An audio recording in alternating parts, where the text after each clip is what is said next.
Alright, we're in chapter 32, so this is page 782 in your orange hardcover textbook. Page 782, there's not really much for you to write. It's just giving you kind of a story of what Latin America looked like by giving you an example of Chile in 1970s. So just read that, just so that you kind of have the stage set, an understanding of maybe what the whole chapter will have for you. Then page 783 is the same way. It talks about what Latin America was like from the 20th century into the 21st, and what problems they have as developing nations, what sort of international contacts and connections they have, if there's positive coming from international or negative coming from international connections, and then have they just kind of accepted life as is, or has there been opportunities, attempts to change? So then we get into page 784, which has a timeline, and that's where we see our first heading here, Latin America after World War II. You pause the video now, go through the whole chapter starting with page 784. Latin America after World War II is the first section heading. Count how many paragraphs there are. There's 3 paragraphs under Latin America in World War II, so skip 3 lines. Skip 1 line for every paragraph.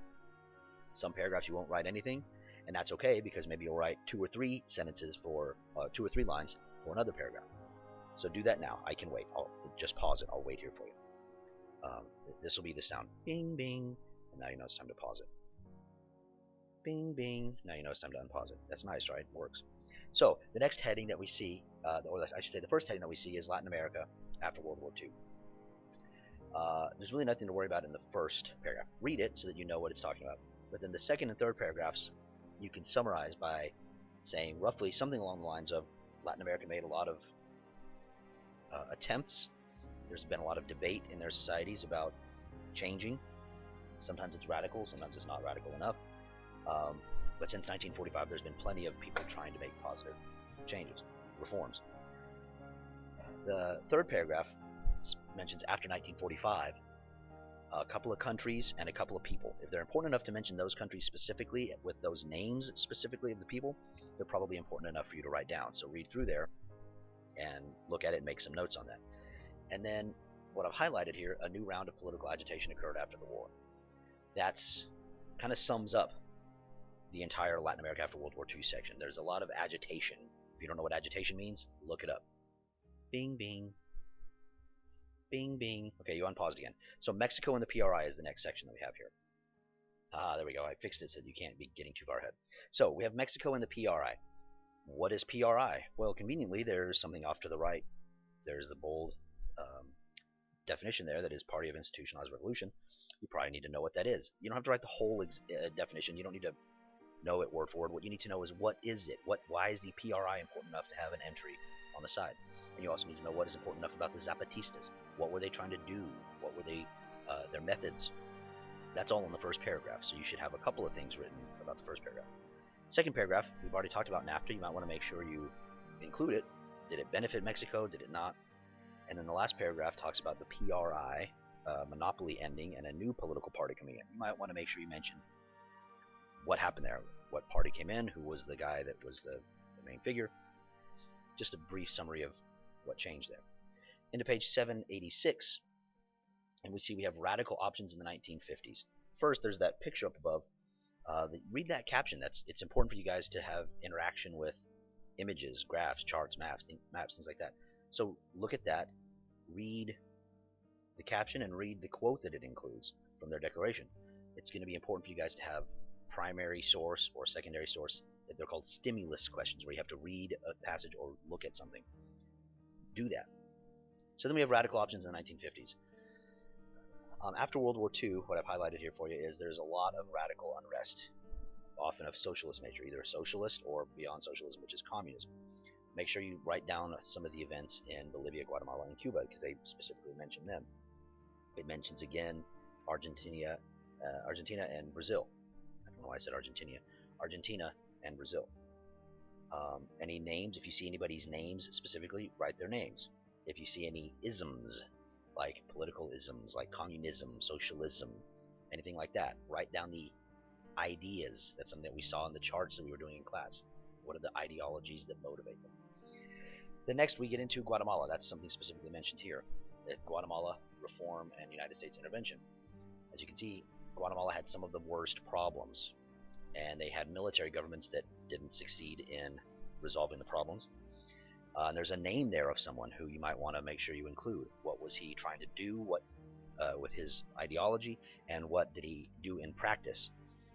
In Guatemala, it mentions something specifically with the United Fruit Company. Make sure you write down a brief summary about what happened between Guatemala and whoever that was. I'll give you a hint. It's the United States. But if you're looking at the book right now, page 788, you'll see what did we do in response to them? What did they do in response to us? What sort of reforms occurred, if any? Then we move on to the Cuban Revolution. This is a pretty big deal. This is something I mentioned in class about how it's in the news. So names are first and foremost important. We've got a couple of names there, Batista, Castro, and Guevara. Make sure you know who those people are, what roles they played in the Cuban Revolution. The summary here is a nice little snippet, but really stick with the paragraphs. Read the first paragraph. If there's anything there that you think will help you understand Cuba's revolution better, write maybe a sentence or two about it. The next paragraph has two of the names that will help you understand the Cuban Revolution better. So as you're going through this page 788 up to page 790 really, but 789 is where it ends. Read each paragraph and think, how does this help me understand the revolution in Cuba more? If it doesn't help you understand it anymore, then there's maybe nothing to write. If you think, oh, I didn't know that that's how that worked, then write that down. That's something new that you know. So do that now and pause the video. Alright. Bing, bing. So what we see is Cuba has supported the USSR and opposition from the United States, although that has recently begun to lessen, as we saw with President Obama trying to normalize relationship with Cuba. Well, we already saw a Cuban Missile Crisis back when we talked about the Cold War. So we see there's a long history. Make sure you've included some of those events and what caused the events and what was some of the effects of those events. We move on to the next big section, which is page 790, Search for Reform and Military Option. Liberation theology is something that's going to be important for you to know for the quiz, for the test. This is an ism, if you want to call it that. It's a belief, an ideology that was trying to promote reform and change. So there's 3 paragraphs on page 790. You might be able to write 1 or 2 sentences about all 3 of those paragraphs, and then another sentence about liberation theology. Make sure you're paying attention to the quotes that are within that paragraph. And then we go on to Out of the Barracks, Soldiers Take Power. And this is kind of the theme that we see developing throughout Latin America, where you have military dictatorships that take power, often because the military sees themselves as being separate from the politics, separate from the politicians. The fact that Cuba succeeded was sort of an inspiration or a model for others, although it wasn't as successful elsewhere. That's something Che Guevara tried to accomplish but didn't succeed.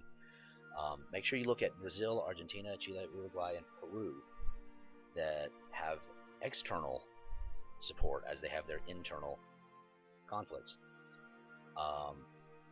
And what we see is a common theme. They manage to take power, but the reforms often don't happen or happen very, very slowly.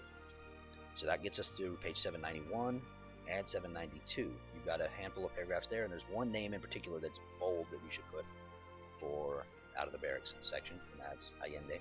So make sure you know who that was and why he's important, what he did or didn't do,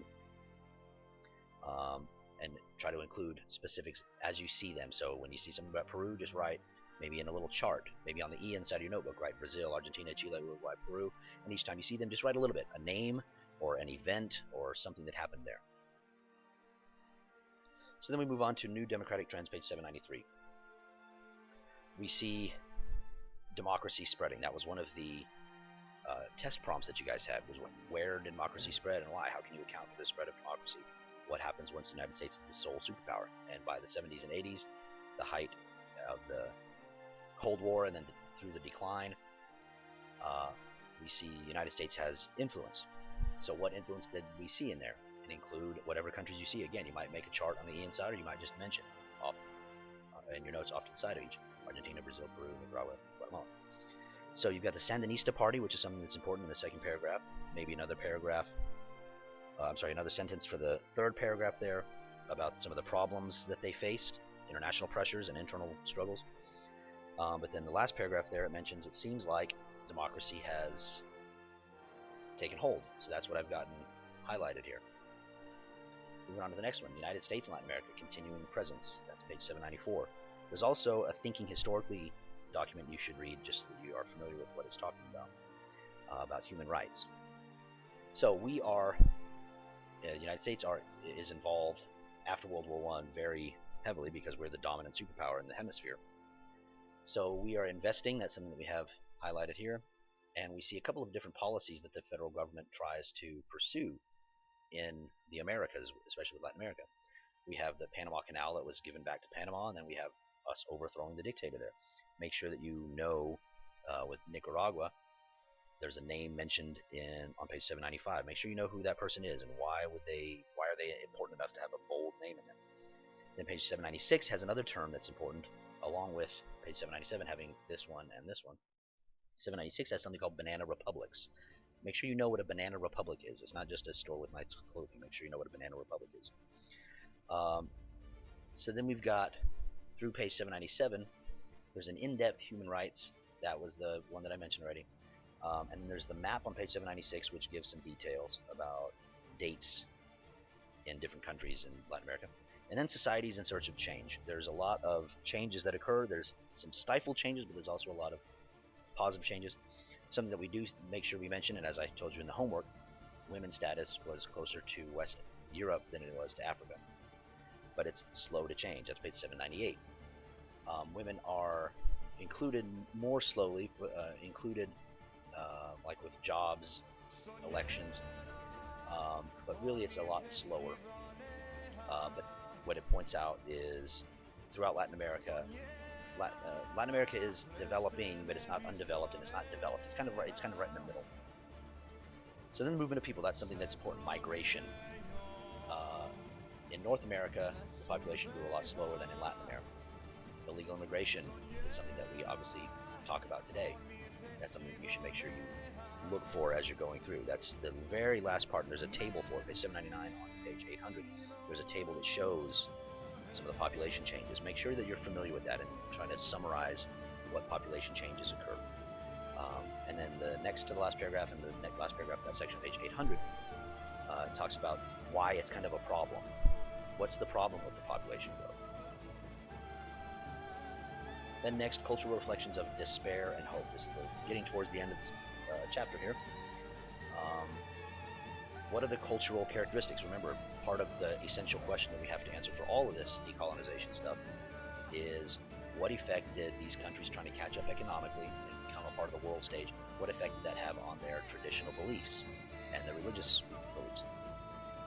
So if you see anything about social criticism or artists, you might want to make sure you include that kind of thing. There's really like 4 paragraphs really, so you should maybe be able to write 2 to 4 sentences summarizing what cultural reflections there are. And then lastly, global connections, struggling toward the future. This is globalization all again. As Latin America comes into the 21st century, we still see there's a lot of migration due to some violence, economic uncertainty, and so on. Look through there. What sort of changes, what sort of struggles are people still facing in the last 10 to 15 years? And in this sentence here, it's important to notice it's the most advanced region of the developing world in the 90s. Developing, there's undeveloped or underdeveloped, developing, and a developed nation. So the United States is at the top of that scale of developed. And then countries that are strictly agrarian or barely surviving at that would be undeveloped. So that does our notes for chapter 32. I hope that helps. If there's more information that I need to give in these videos, please let me know, but I will be going over notes in class on Wednesday. So make sure that you have a starting point. You don't have to have your notes completely finished because I will fill in some of the details myself, but make sure that you at least have a starting point so that you're not completely lost, that it's stuff that I'm repeating to you rather than saying to you for the first time. Good luck.